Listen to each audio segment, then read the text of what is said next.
मार्गशीर्ष महिन्यातील गुरुवार पूजेचे महत्त्व जाणून घेऊया.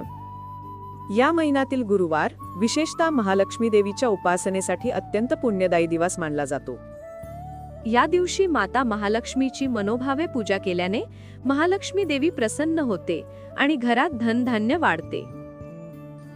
या दिवशी जे काही भक्तिभावाने मागाल ते पूर्ण होते व सदैव माता महालक्ष्मीचा आशीर्वाद राहतो. मार्गशीर्ष महिन्यातील गुरुवार पूजेचे महत्त्व जाणून घेऊया. या महिन्यातील गुरुवार विशेषतः महालक्ष्मी देवीच्या उपासनेसाठी अत्यंत पुण्यदायी दिवस मानला जातो.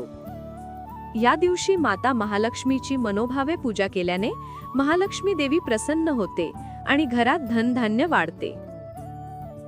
या दिवशी जे काही भक्तिभावाने मागाल ते पूर्ण होते व सदैव माता महालक्ष्मीचा आशीर्वाद राहतो.